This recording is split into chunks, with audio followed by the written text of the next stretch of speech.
Bueno, de la clase uno, tarea de la clase uno.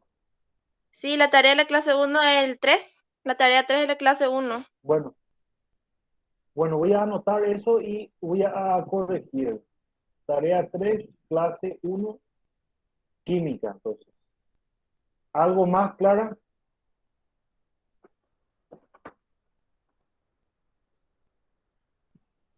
Sí podía aclarar un poco sobre PCR.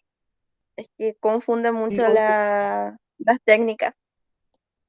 sí, vamos a hablar justamente de ese tema en la clase de hoy, ¿verdad? Les voy a explicar el concepto en términos bastante sencillos, ¿verdad? Para que todos podamos entender qué es y cuáles son sus aplicaciones y usos, ¿verdad? ¿Alguien más que quiera hacer alguna pregunta?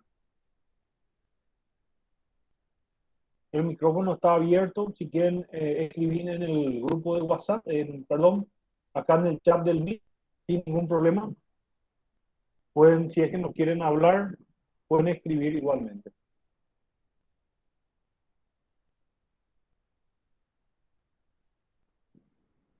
Bueno, voy a iniciar la clase de hoy. Les voy a estar mostrando, voy a compartir mi pantalla. Cualquier cosa, si es que me escuchan, si es que no ven, me avisan para que pueda corregir yo la situación, ¿verdad? Entonces, tenemos acá nosotros en la pantalla, esto que ustedes están viendo es el material de lectura de la clase uno, ¿verdad? Entonces, es muy importante la investigación científica en el desarrollo de la biología. Que ustedes observan, analizan, yo les había hablado anteriormente acerca de Charles Darwin, ¿verdad? Entonces, ¿qué es lo que hizo Darwin en los años 1800 aproximadamente? Partió partió de una ciudad inglesa y fue recorriendo, ¿verdad? Todo el continente a la costa del continente americano, ¿verdad? Entonces, lo más importante de todo es que Darwin realizó anotaciones sistemáticas a través de observaciones que iba realizando. Él colectaba especies de animales, especies de vegetales, e iba registrando, anotando sistemáticamente las observaciones que realizaba. Para esa época, entonces, él ya era profesor de una de las universidades más prestigiosas del mundo, ¿verdad? Que es la Universidad de Cambridge, que está en Inglaterra justamente, ¿verdad? Entonces, una cuestión bastante importante para el desarrollo de la ciencia es la sistematicidad, ¿sí? Aplicar el método científico para poder determinar o para poder describir o para poder hallar una relación de causa-efecto a través de observaciones objetivas. Entonces la ciencia es sistemática, la ciencia es objetiva, se basa en análisis, en observaciones, en métodos que se utilizan para probar la relación o la correlación entre uno o dos o más fenómenos, ¿verdad?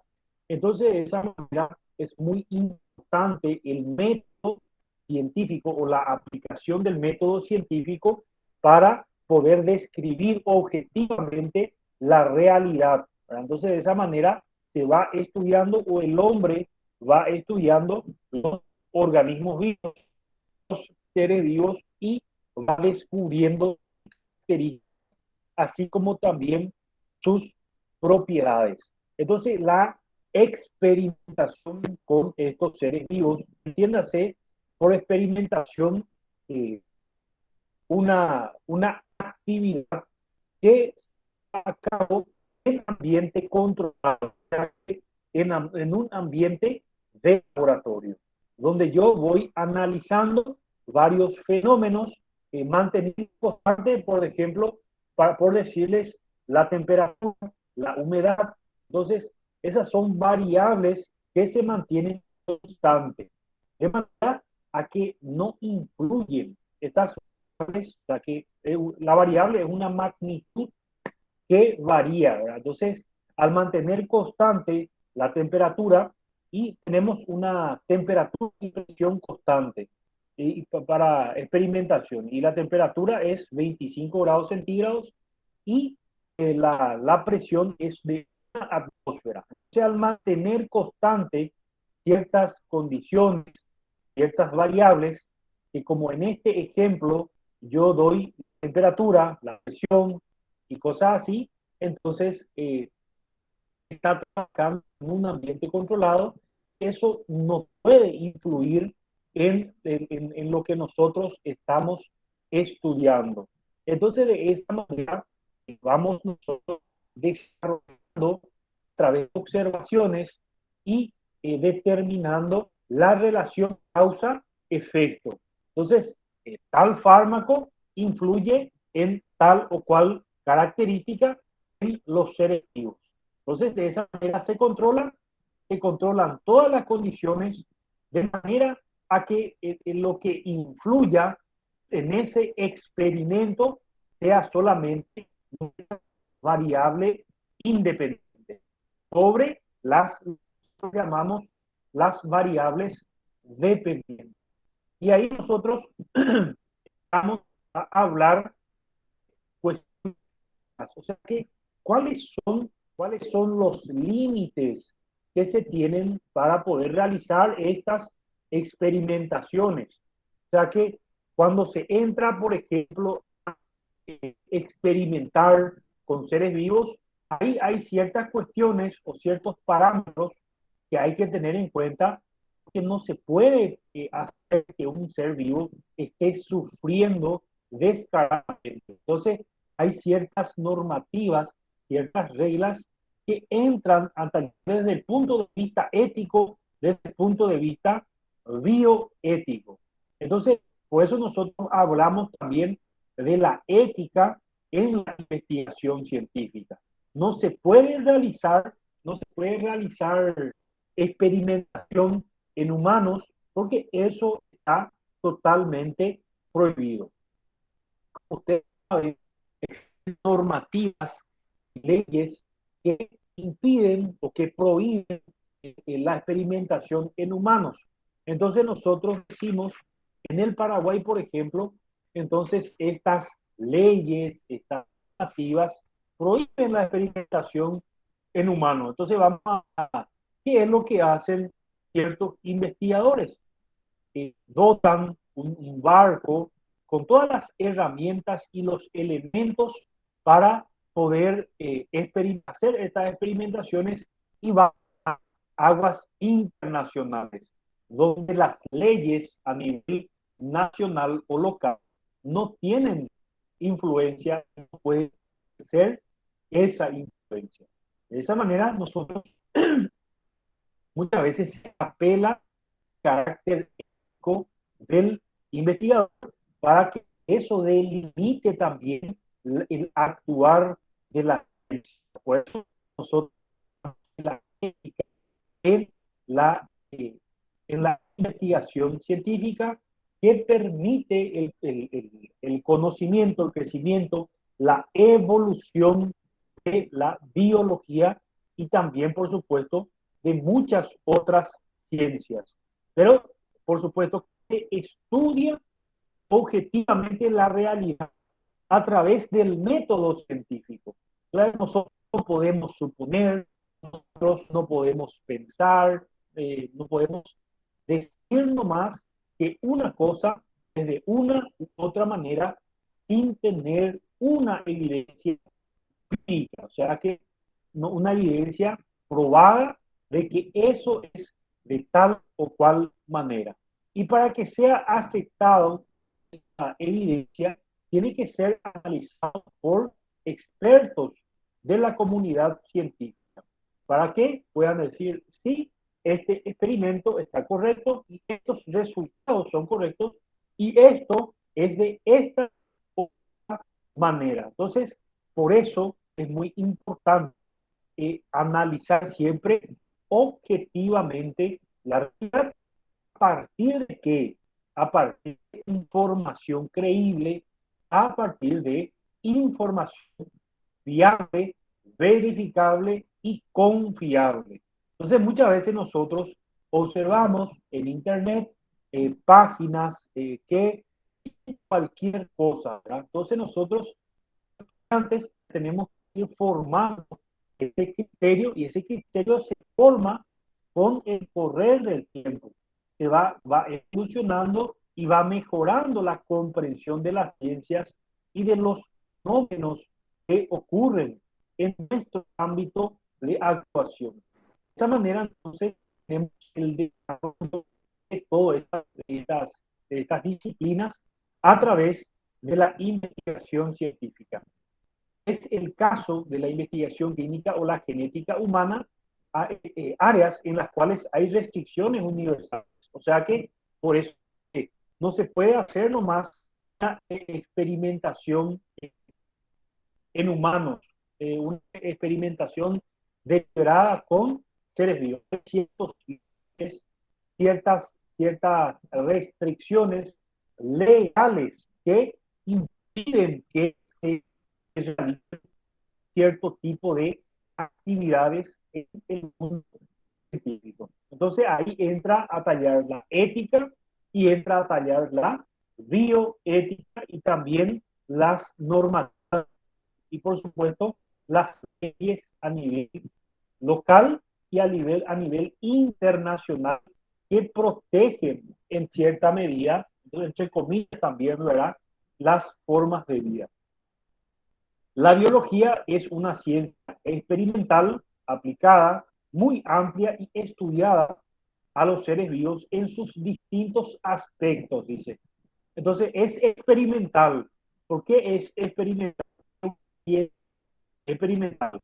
Porque a veces se realiza experimentación en ambientes controlados, en situaciones controladas, para determinar la relación causa-efecto entre dos fenómenos. Entonces, de esa manera decimos que es experimental y a partir de esa experimentación, entonces, van surgiendo nuevas teorías, van surgiendo nuevos libros, nuevas informaciones que nos permiten entender, comprender mejor la realidad.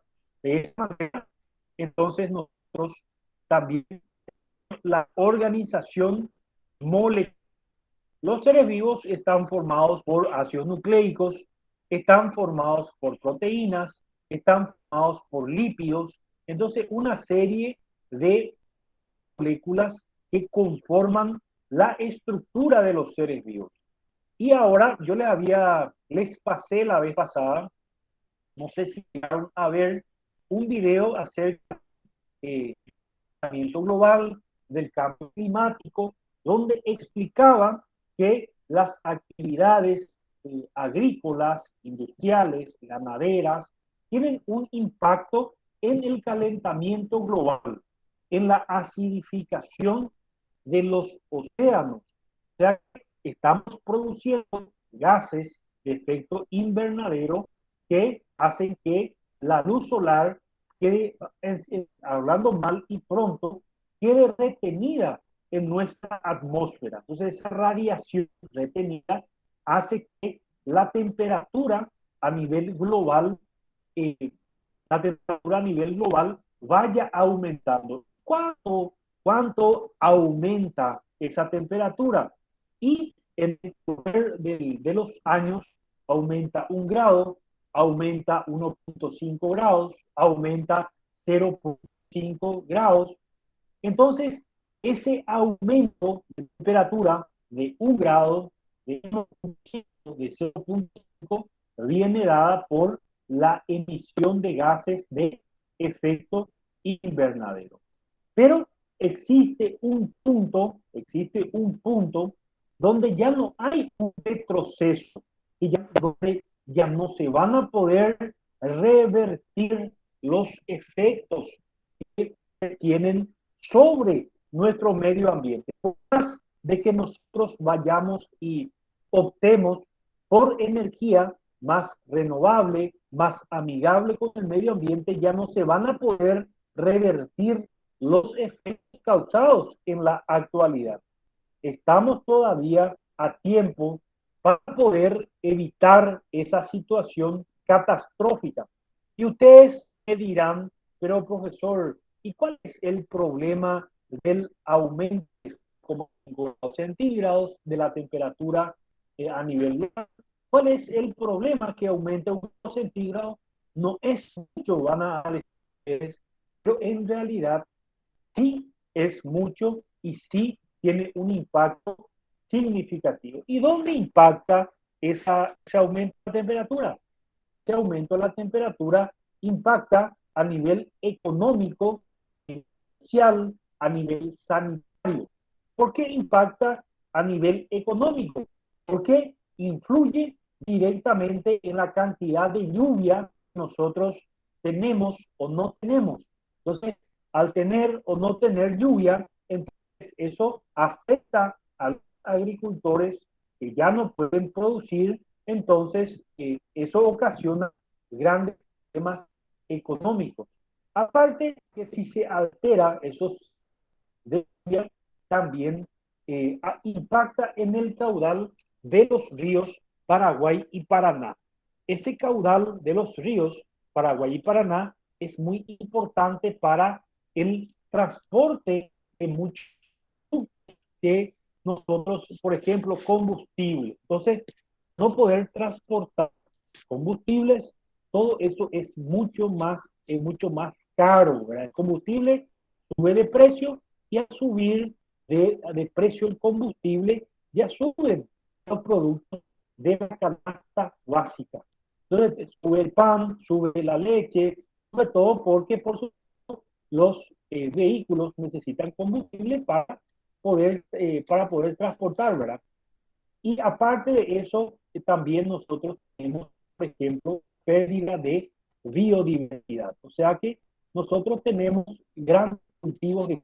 Nosotros en Paraguay, en el mundo, somos el cuarto exportador de soja a nivel mundial. Cuarto exportador de soja. Estamos detrás de Estados Unidos, así, ¿verdad? Pero si ustedes se fijan, la superficie cultivada de soja en relación a Estados Unidos es mucho más alta en el Paraguay. Estamos eliminando biodiversidad. ¿Qué significa eliminar biodiversidad? Significa diversidad de especies. Y eso tiene un impacto en la salud, eso tiene un impacto en la producción, eso tiene un impacto en la economía del Paraguay. Más todavía, ¿por qué? Porque eso que se produce utiliza, por ejemplo, un producto que se llama glifosato. Y ese glifosato entra en la cadena alimentaria y causa varios problemas. Está demostrado que es altamente cancerígeno, entonces, por la Organización de las... Y es una serie de cuestiones que nos debemos ciudadanos, como estudiantes universitarios, para poder alzar nuestra voz de protesta, ¿verdad? ¿Por qué? Porque si nosotros luego, como estudiantes universitarios, no vamos a reclamar una u otra cosa. Entonces, de esa manera es muy importante el análisis, el estudio, la interpretación de los textos científicos para poder dar solución a esta problemática, porque no es tampoco todo, vamos a decirle, catastrófico, sino que ahí tenemos que nosotros en Paraguay somos uno de los principales productores de energía renovable del mundo por Itaipú.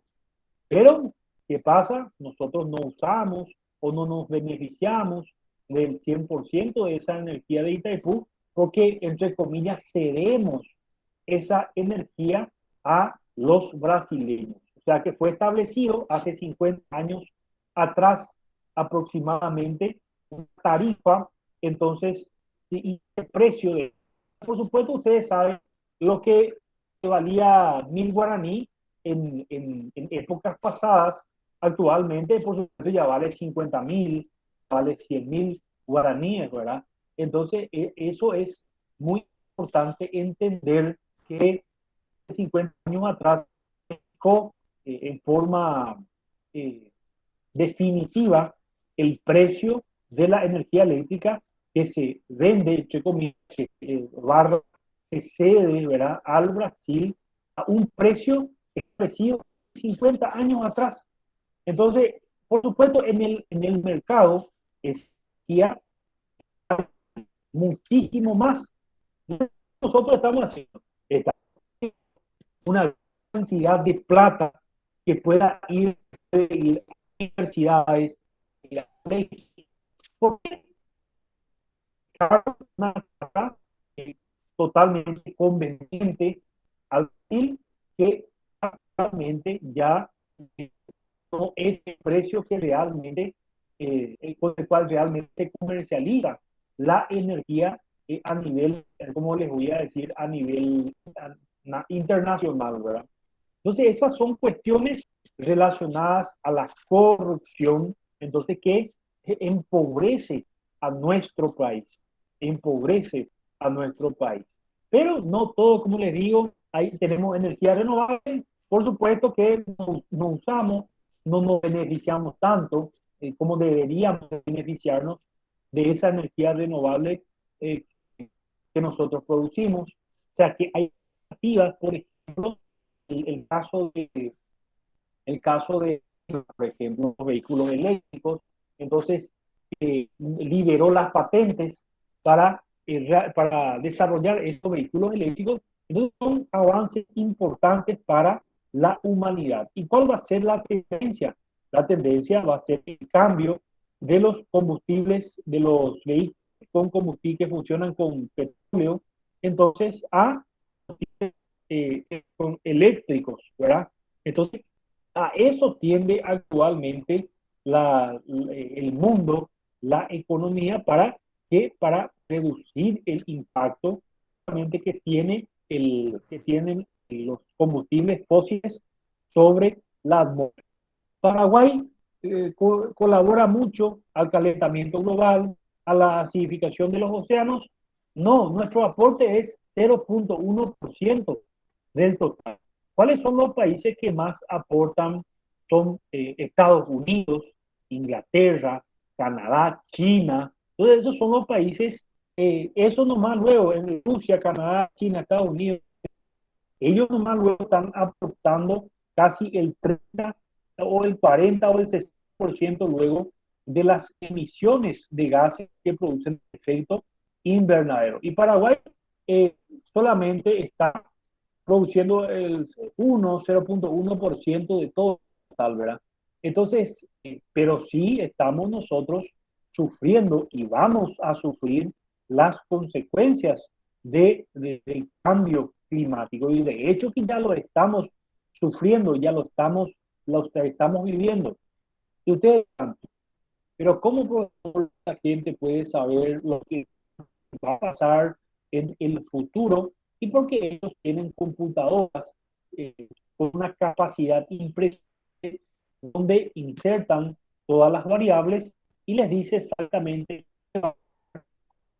al sistema y cuáles son los posibles efectos que se pueden dar si es que no empezamos a reducir esos gases de efecto invernadero.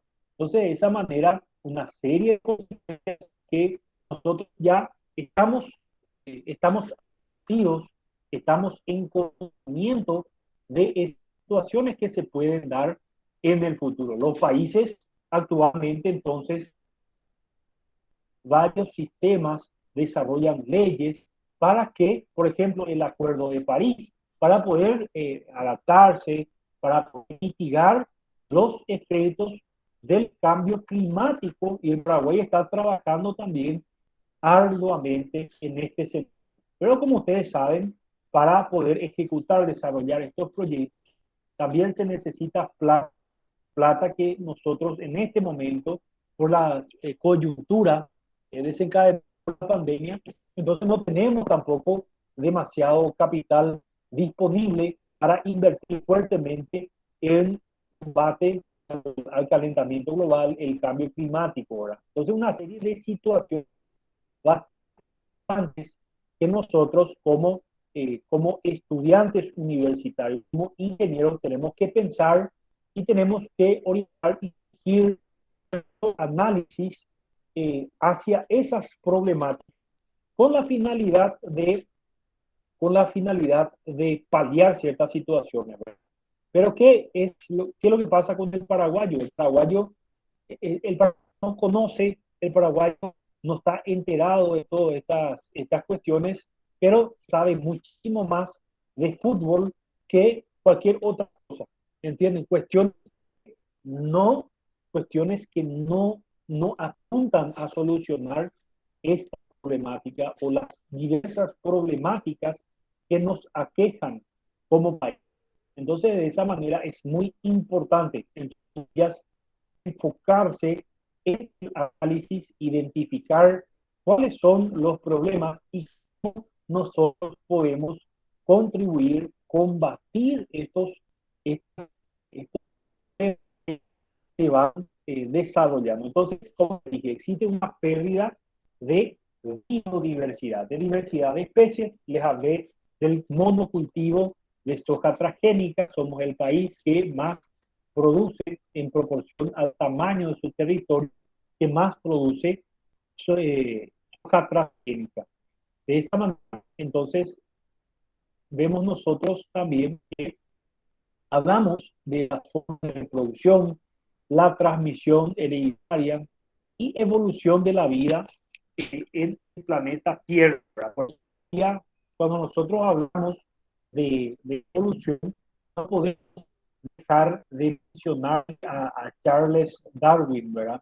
Entonces, porque fue uno de los pioneros, el padre de la teoría de la evolución de los vivos, en base a sus observaciones sistemáticas, objetivas, como les dije, en los años 1800 aproximadamente, que Darwin ya se había percatado de esa evolución, ¿verdad?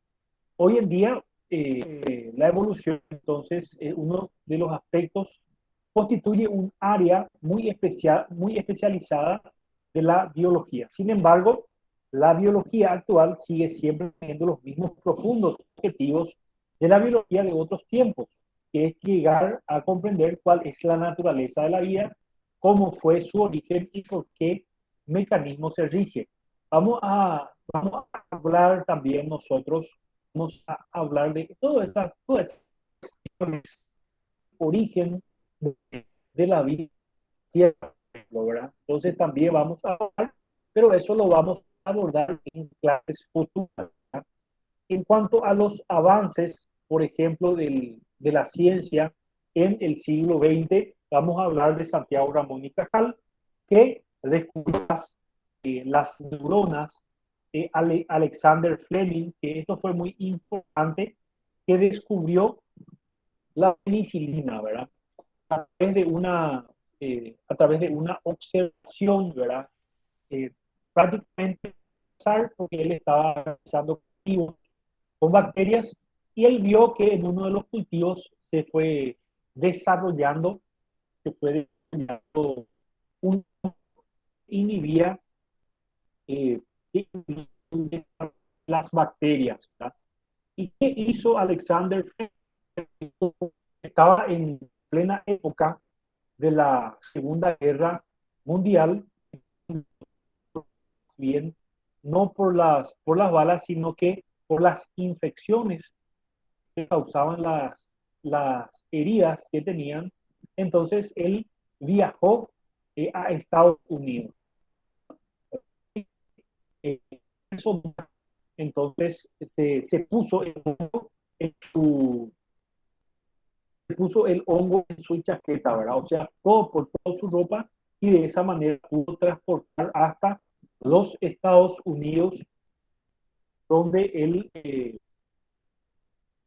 desarrolló, aisló y purificó el hongo Penicillium y la penicilina que producía este hongo, y de ahí pudo aislar, obtener entonces el antibiótico que se pensó que era en ese momento era la solución para todas las enfermedades bacterianas. Esto es lo que ustedes ven acá, es más o menos cómo se desarrollan los hongos en los medios de cultura. Estos son colonias que ustedes pueden observar ahí, se le un medio cultivo de estos desarrollar, pueden crecer, entonces, y posteriormente se puede aislar, entonces, como les dije, de esa manera esto jugó un bastante importante, ¿verdad? Entonces, Alexander Fleming, como les digo, en Estados Unidos fue y desarrolló, pero posteriormente eso se empezó a producir ya una resistencia a los antibióticos, que eso es muy preocupante, ¿verdad? Es uno de los grandes problemas de la ciencia. Entonces, soluciona un problema y aparece también otro problema, que es la resistencia a los antibióticos. Mucha gente está muriendo por este problema de resistencia a los antibióticos. De esa manera, inmediatamente que se soluciona un problema, aparece otro, ¿verdad? Y después, posteriormente, eh, Oswald Theodore Avery descubre el ADN como material hereditario, y después James Watson y Francis Crick descubren la estructura, como les había dicho la clase pasada, ¿verdad? ¿Cómo es la estructura? ¿Cómo está conformada la estructura del ADN? Entonces, y después Arthur Core en 1955, Severo Ochoa, y ellos sintetizan el ARN, ¿verdad? Entonces, en 1955, más adelante, entonces, Nierenberg y Tangorin ya van descubriendo el código genético, cómo se almacena la información en el material genético. Así fue evolucionando la ciencia, y ya para los 1980 ya se va manipulando los genes, porque se tiene una comprensión más acabada. Se va manipulando, se van realizando modificaciones en los genes, y eso es lo que se conoce como manipulación genética, ¿verdad? Entonces, y de ahí, como les dije, los alimentos transgénicos. Entonces, la biología se desarrolla en forma de soluciones aplicadas, en forma aplicada. Vamos a decirle vacunas. Ustedes saben, actualmente está muy en auge lo que son las vacunas, cirugías especializadas, diagnóstico, prevención de enfermedades, nuevas cepas de eso, algunas cuestiones que podemos ir mencionando. Pero, ¿qué es lo que da la respuesta a esas problemáticas? ¿Qué es lo que da la respuesta a esas problemáticas? Y es la ciencia, es la ciencia.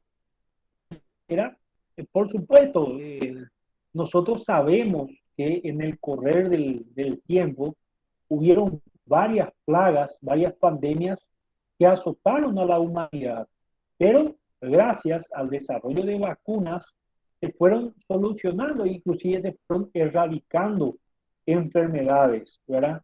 Entonces, de esa manera, siempre existen personas que tienen cierta mentalidad descurada y que, por ejemplo, están en contra de las vacunas, de la vacunación y cosas así. Pero estas personas, como les dije, no pueden ellos sustentar en evidencia científica sus afirmaciones.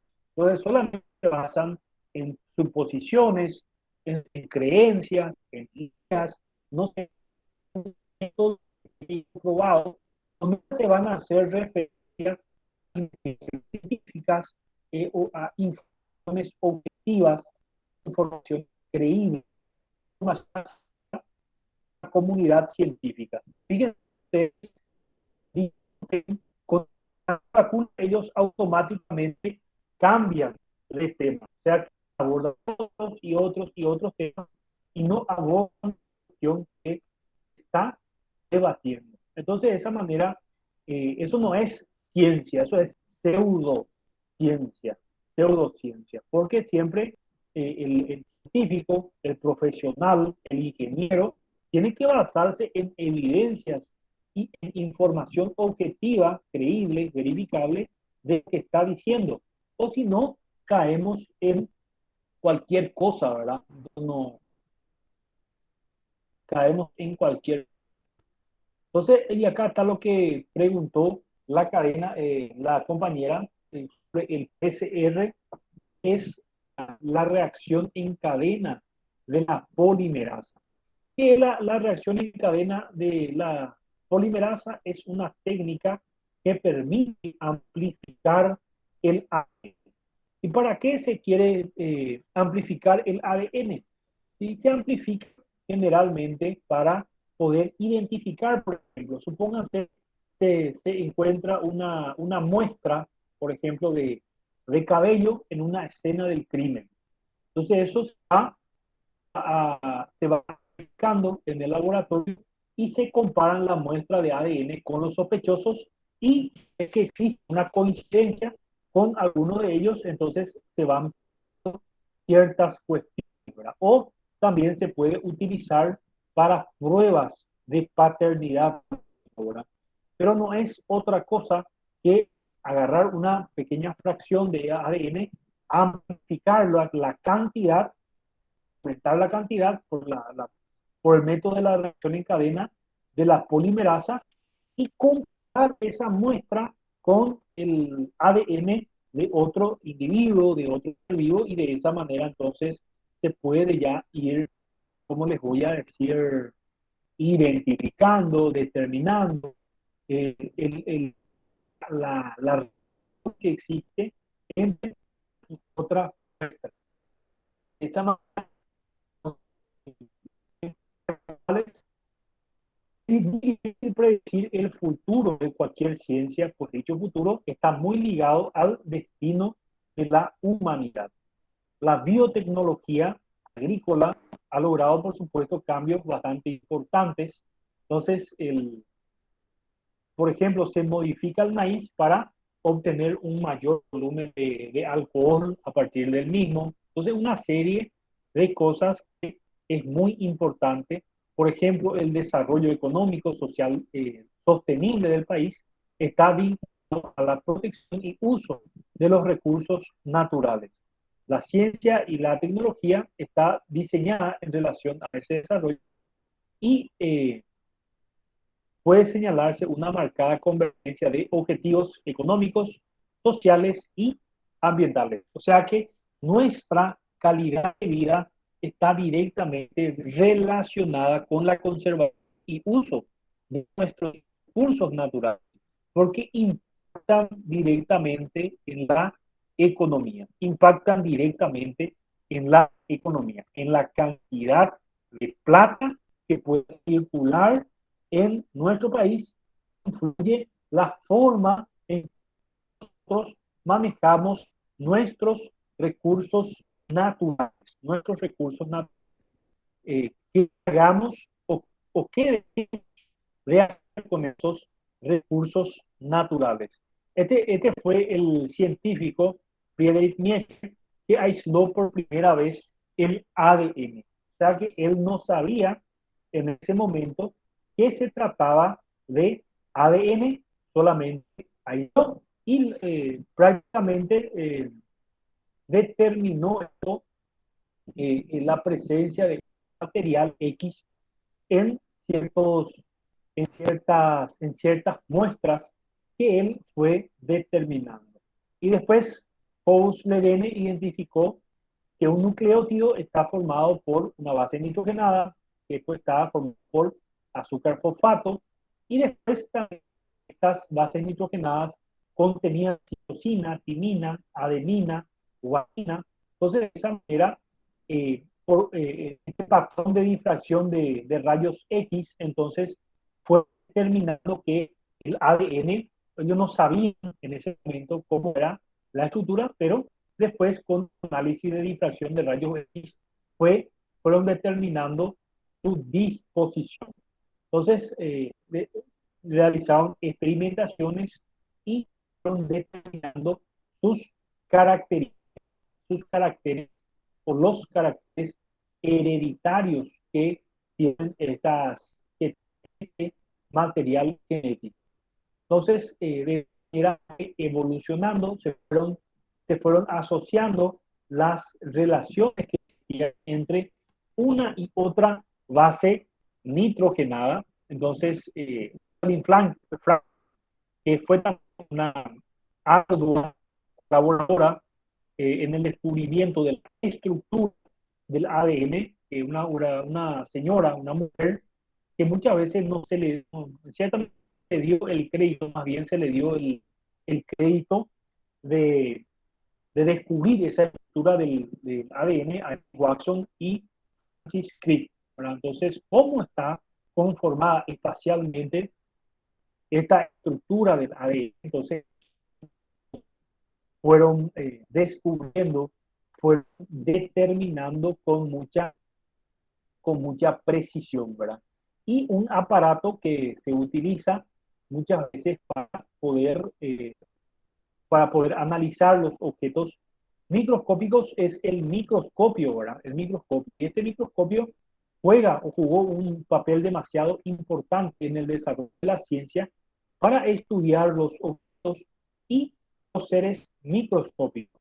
De esa manera, varios tipos de microscopios y yo les voy a decir ahora dos tipos muy importantes que son, por ejemplo, el microscopio óptico, que tiene un alcance de visualización de micrómetros. Y después está el otro microscopio, que es el microscopio electrónico, que puede alcanzar hasta más de nanómetros, ¿verdad? 1 por 10 a la menos 9 metros. Por ejemplo, eso se usa.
Bueno, parece que me quedé sin señal, pero no sé si me siguen escuchando.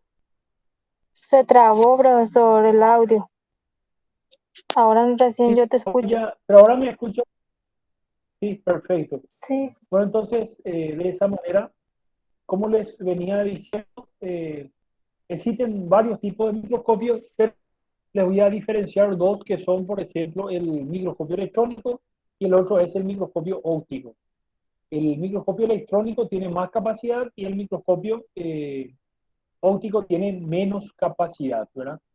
Entonces tenemos varias partes del microscopio, un sistema mecánico, tenemos un sistema óptico, que eh, determinar, ¿verdad? Las características, permite la observación de los objetos y los seres microscópicos. Entonces, de esa manera, nosotros le tenemos acá a Charles, a Darwin, tenemos un glosario donde está el Pasteur, donde está ciertos, eh, por ejemplo, qué es la pebrina, entonces el carbunco, acá está una breve descripción de Alexander Fleming. Entonces tenemos nosotros un glosario que es importante también que vayan ustedes observando, que vayan ustedes leyendo, ¿verdad? Santiago Ramón y Cajal, que les había dicho, el mismo desarrolla, el mismo estudia, descubre las neuronas y algunos conceptos como por ejemplo el de paradoja, ser vivo, también el concepto, acá tenemos proteína, entonces está formado que son compuestos formados por aminoácidos. Después los azúcares que son muy importantes, tenemos la glucosa, la sacarosa, la lactosa, son todos azúcares. Y después tenemos algunos conceptos como por ejemplo el de física, lípidos, cuarzo, tenemos por ejemplo bioelementos, que es importante que ustedes lean, que ustedes vayan estudiando todos estos conceptos. Intrincada, que la nutrición es muy importante, que habíamos dicho que una de las características de los seres vivos es justamente eso, es la nutrición.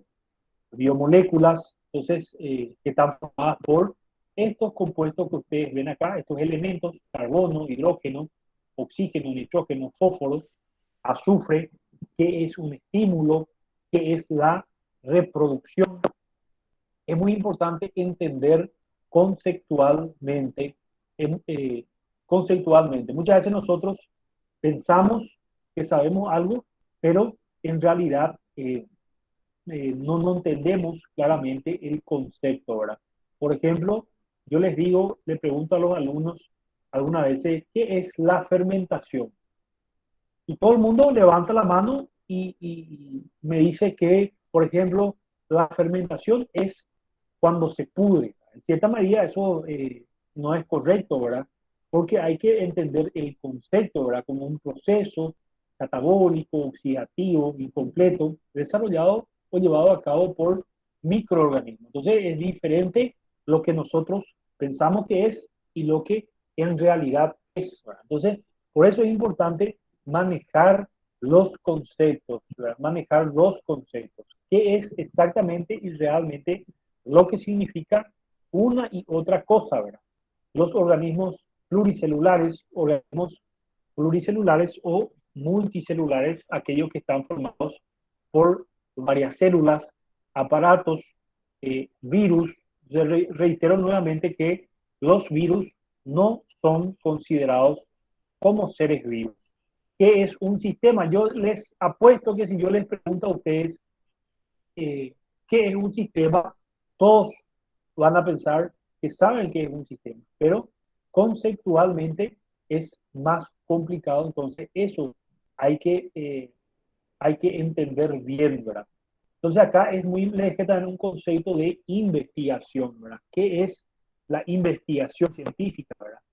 Y la población, biocenosis, la ética, como hablamos anteriormente, la biosfera, la genética, que es la ciencia que estudia la transmisión de caracteres hereditarios, fisiología. Entonces, todos estos conceptos es importante que ustedes manejen la evolución. Este es James Watson, uno de los que descubrieron la estructura del ADN junto con su socio Francis Crick, ¿verdad? Hay ciertas cuestiones, bueno, no, mejor no mencionar la forma de cómo ellos llegaron a esa conclusión, ¿verdad? Severo Ochoa, manipulación genética, la revolución verde. Esto es importante que ustedes sepan, ¿verdad? El diagnóstico, prevención de enfermedades. Todo esto es importante porque ustedes también abordan lo que es la producción animal en cierta medida, ¿verdad? Y entender el origen de las enfermedades infecciosas, la prevención de enfermedades forma parte relevante de su proceso formativo, ¿verdad? Entonces, ¿qué son los alimentos transgénicos? ¿Qué son las cepas? Fármaco, ¿qué es un fármaco? Y acá lo que preguntó la compañera, la reacción en cadena de la polimerasa, la biotecnología agrícola, la diversidad biológica o biodiversidad que les hablé anteriormente. Entonces, esos son algunos conceptos que, reitero nuevamente, les puede salir en el examen y que ustedes deberían ir manejando, ¿verdad? Deberían ir leyendo y conociendo estos aspectos. Entonces, por eso yo les preparé un material de lectura, ¿verdad? Entonces, es importante vamos a decirle entre comillas, ese material de lectura es un material de lectura obligatorio, pero no les doy material optativo u opcional, ¿verdad? Porque va a ser difícil que ustedes puedan abordar todos esos temas. Entonces, me gustaría que se enfoquen en este material que le estoy proveyendo y que puedan leer esos temas, ¿verdad? Entonces, no desviarse en su lectura a otros y otros materiales, que sepan bien estos conceptos y que sepan y entiendan bien de lo que nosotros estamos hablando, ¿verdad? No voy a sacar en el examen una cosa que no esté en los materiales o que no esté en las tareas, ¿verdad? Pero fecha, como les dije, la clase anterior para que ustedes puedan entregar su tarea, pero es importante que lo hagan para poder realizar el examen de ingreso, ¿verdad? Entonces, yo les voy a estar actualizando como lo hice hoy y me gustaría que ya la próxima clase ver que más personas están realizando las tareas, ¿verdad? No sé si hay alguna pregunta que quieran hacer sobre el tema, sobre los contenidos. Sí, sí, profesor, yo una pregunta. Yo te envié la vez pasada unos cuantos trabajos y no sé si te llegó porque no sé si mi correo funciona bien. O, yo actualicé hoy las tareas que me llegaron de biología. ¿Y cómo es tu nombre? María Caballero. Sí, María, la clase uno enviaste, María. La tarea uno Ah, sí, enviaste. sí. Ah, sí, sí, sí, dale, gracias Pero, por confirmar. bueno, no sé si alguien quiere hacer otra consulta. Si quieren preguntar algo referente a la clase o referente a nuestra cátedra, si tienen dudas, si quieren preguntar algo sobre las vacunas, por favor, no duden en hacerlo, ¿verdad? Cualquier cosa que ustedes, si sienten curiosidad hacia algo, podemos hablar, podemos debatir. Yo les quiero escuchar a ustedes, quiero escuchar su punto de vista, quiero escuchar sus opiniones, sus percepciones, sus pensamientos. Si es que no quieren hablar, pueden escribir en el chat cualquier pregunta.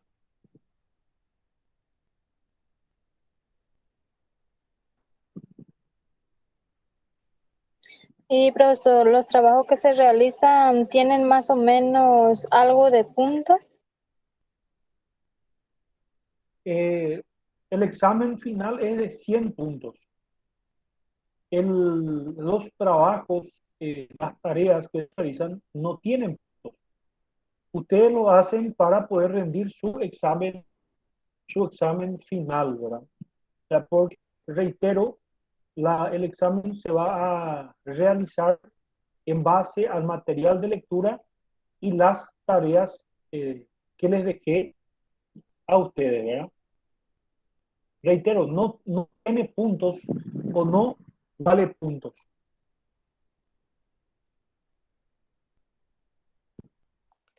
Profe, enviaste que son 10 tareas y en el material de Classroom son 8 tareas nomás en la clase uno. ¿Cuánto? Son 8 Uno, tareas. 2, 3, 4, 5, 6, 7, 8, 9.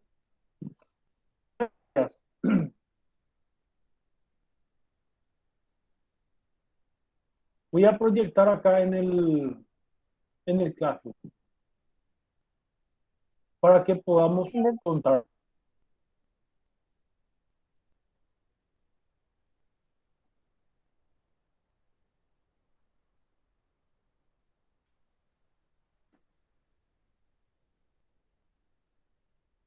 Está un poco lento, parece mi internet.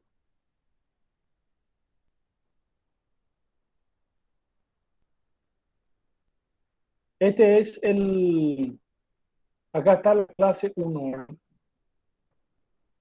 Vamos a esperar que vaya un poquitito y vamos a contar si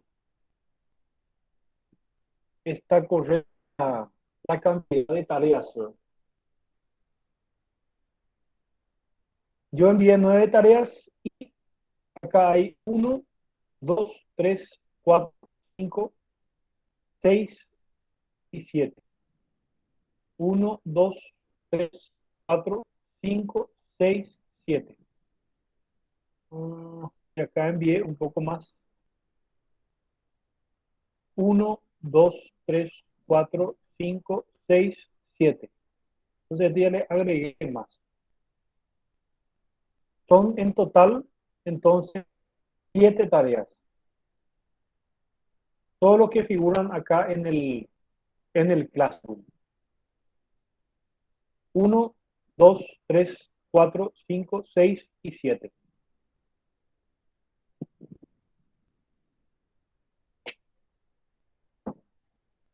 ¿Otra pregunta que quieran hacer?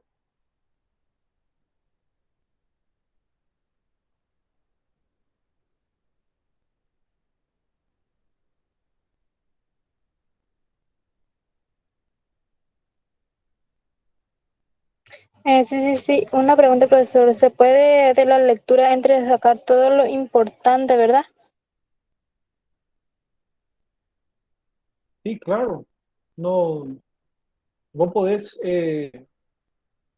claro que sí. De hecho, deberías de hacerlo como estudiante, ¿verdad?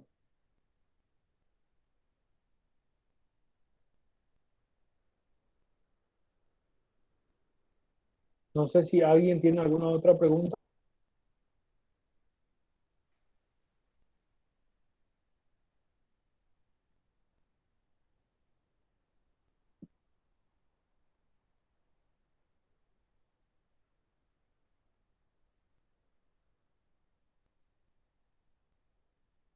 Bueno, entonces dejamos hasta acá la clase de hoy y nos vemos nuevamente el lunes para otra clase de lo que es química general, ¿verdad? Entonces, que vamos a tenemos lunes y martes a partir de las 20 horas. Yo el martes tengo una actividad de defensa de tesis, a lo mejor vamos a empezar a las 21 horas. Entonces, pero yo eso les voy a estar avisando con anticipación, ¿verdad? Entonces, les agradezco su atención por el día de hoy. Nos vemos la próxima clase. Hasta pronto. Chao, chao. Chau, Hasta chau. luego, profesor. Chao, chao, profesor.